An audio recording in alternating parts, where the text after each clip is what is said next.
Okay, we want to turn to this. A grieving family is trying to turn their tragedy into change. 16-year-old Sammy Chapman died from fentanyl poisoning after taking what he thought was a prescription pill he obtained through a dealer on Snapchat. Now, his parents are pushing Sammy's Law, bipartisan legislation that would require social media platforms to let third-party software alert parents to dangerous online activity. The bill recently advanced out of the House Energy and Commerce Committee and could get a full vote on the House floor. Joining us now, Parent Collective Incorporated CEO, Sam Chapman.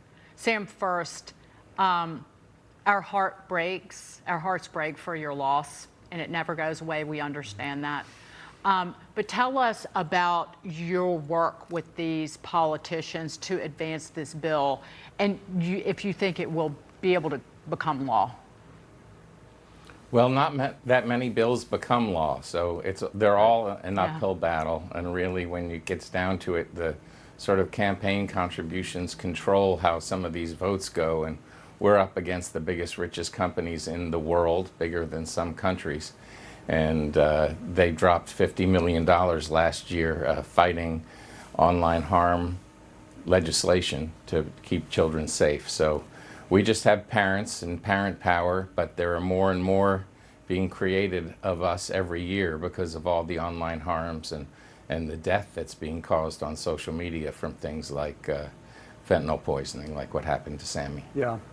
Sam, I took a look at what you're proposing here and kind of the mechanism at the heart of this legislation, and it's basically something that would say if a kid's on social media, the parent has access to a third-party technology that just lets the parent know if anything crosses their social media that could be harmful, the parent gets an alert to say, hey, your kid is seeing this, you might want to check on them. I'd just say the phone that all my kids use have that for their texts. If anything comes through their text from a friend or anybody that has anything that might be objectionable, we get an alert so we can check with them to see what's going on. It sounds eminently reasonable. I guess I'm wondering what would be the opposition to this?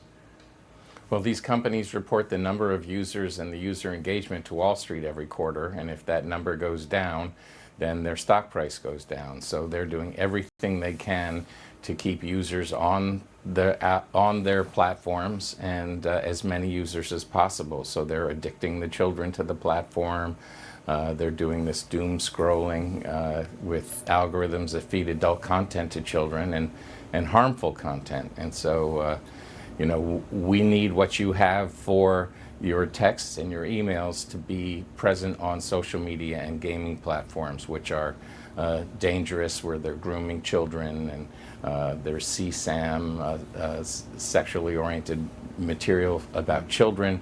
All of these things, firearm sales to children, suicide baiting, they need to be elevated to parents, especially since 70% of our children are on Snapchat and the snaps disappear. So there's no way for a parent to really parent online without these tools. And the software that we're talking about has stopped 17 school shootings, according to the FBI, but the platforms with our children on them do not allow for it to be integrated. So TikTok, Snapchat, Facebook, Instagram, and Discord, the gaming platform.